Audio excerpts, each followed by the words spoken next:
a couple of years ago at Ohio State. They lost their first game to Virginia Tech, ended up winning the national championship that year.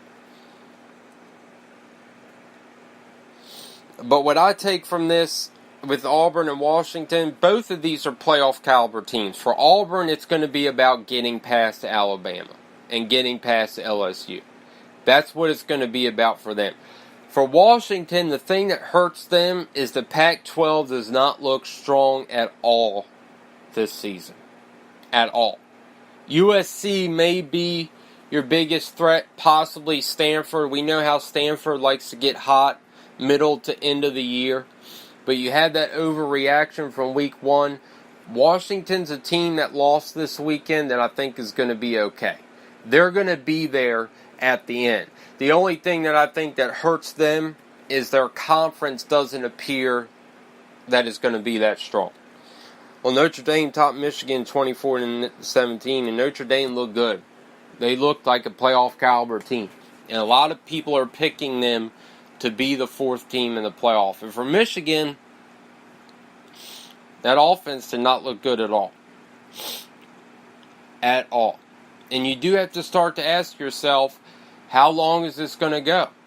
You know, Harbaugh hasn't been able to win against ranked opponents on the road. He hasn't been able to win against the top teams in his conference. Yes, he has a good overall record, but those key games, the games that you need to win to get into the playoffs, he hasn't been doing it. And it's starting that same way week one. But it's a long ways to go. It's a long ways to go. But what interested me more about that whole game is when McCaffrey came in as a backup quarterback, he had that offense moving better than what Shea Patterson did.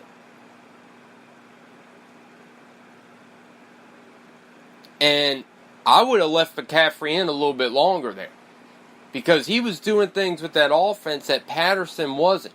And don't be surprised if when you get to the Wisconsins and you get to the Penn States and the Ohio States of Michigan's schedule, that there isn't a little bit of quarterback controversy or dual quarterback play. I do think Michigan's going to be all right, but I think it's going to be the same story. I don't think they're going to be able to get past the Ohio States and the Wisconsins of the world. And that's been their Achilles heel. That's been what's kept them out of the playoffs. But either way you look at it, you don't let Harbaugh walk out the door. You don't. There's plenty of teams that if Harbaugh decided to leave Michigan right now, there's plenty of teams, college football and the NFL, that would be blowing his phone up. And Michigan knows that. He ain't going anywhere. He just... If he was in the Pac... This is another thing to think about. If he was in the Pac-12 right now, he'd be dominant. He's in the Big Ten has some depth to it. There's more than just one or two good teams in the Big Ten. And he hasn't been able to get past those Penn States, Wisconsins, and Ohio States. He hasn't been able to do that. But he's been there. You know, you think about it. 2 seasons ago, if it wasn't to inches of a first down mark, he would have beat Ohio State. Probably would have made the playoffs. You know, he's been close. It's not like he's been far off. And that's the thing really to look at here. Another thing to look at, the very, very good Notre Dame team.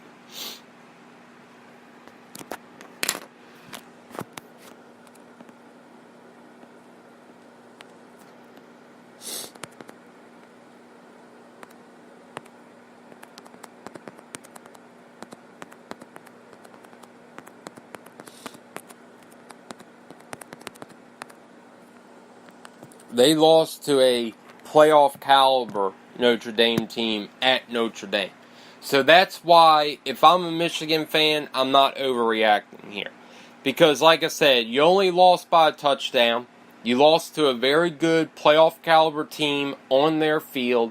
It's the first game of the season. You're bringing in a new quarterback. Your offense hasn't found that identity yet. And we all said going into this game, for Michigan, they could lose this game close and still be a playoff team at the end. And they can. They have plenty of time. So if I'm a Michigan fan, I'm not panicking. If I'm a Miami fan or a Texas fan, I'm panicking a little bit. Maryland for the second straight season topped Texas 34-29, and then LSU rolled Miami 33-17. Wasn't even close. I mean, LSU made Miami just look like junk. And really, when you think about it, Miami went 10-0, and then they lost their last 4 games. And now they've lost another one. When Miami got, like it or not, when Miami got to the harder end of their schedule last season, they didn't look like that 10-0 team. LSU looked very good. I'm cautious because it was against Miami, but either way, LSU looked very good. They looked better than what they've ever looked like under Ed Orgeron as head coach. They looked like a team Sunday night that could contend for an SEC title. That's what they look like. The question is going to be, can they sustain? And really, when you look at it for them, the defense has always been there. It's been about the offense. Besides Leonard Fournette, they really haven't had that, especially at the quarterback position. They haven't had that draw. They haven't had that guy that could get them out to a 14-0 lead. They did all that against Miami. And they did it. The one thing that Miami did have, and still has, is a very good defense. And LSU did not turn that ball over once last night. But that's just like with the 3 in the NBA. In the NBA, you live by the 3, you die by the 3. In college football, if you live off the turnover, you're going to die off the turnover. But if I'm a Miami fan, at all the big teams that lost this weekend, opening weekend, even for Texas, I'm not too concerned. A little. You lose 2 straight seasons to Maryland. That's concern.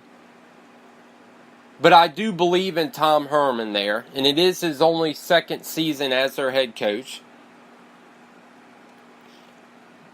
But I'm concerned if I'm a Miami fan. Malik Rozier did not look good at all. Their defense couldn't create a turnover, couldn't stop them. LSU from the gate, from the whistle, from the kickoff, dominated that football game. Dominated it. But again, it's only week 1. Virginia Tech dominated Florida State 24-3. Florida State, tell you, this is what a difference a head coach can make. Look, I know it's Willie Taggart, not saying nothing against the man, and again, it's only week 1, but if this is Jimbo Fisher with that team, I don't think they lose that game. I don't think they lose that game. And let's face it, Willie Taggart isn't Jimbo Fisher. I think that this is going to be a hard transition year for Florida State fans. So Michigan falls 7 spots to 21. Miami falls 14 spots to 22. LSU up 14 spots to 11. Virginia Tech up 8 spots to 12. I still think early on, and it's going to be like this, I think, for a lot of the season, I think that Alabama, Clemson, Georgia, and Ohio State are going to be the overwhelming favorites for the playoffs. The question is going to be, can Wisconsin, Oklahoma, Auburn, Notre Dame, Washington, Stanford, could they be an upset team? LSU, could they be an upset team? But what we saw week 1, I think, is going to be what we see for a lot this season. And that's Alabama, Clemson, Georgia, and Ohio State as the dominant teams, as the teams to beat if you want to get in the playoffs. That does it for the show tonight, folks. Hope that all of you enjoyed it. We'll see you all here tomorrow night for Sports Talk Speaker Radio for iHeartRadio.com. Have a great and safe evening. Football, NFL football, in 2 days. We'll see you tomorrow night.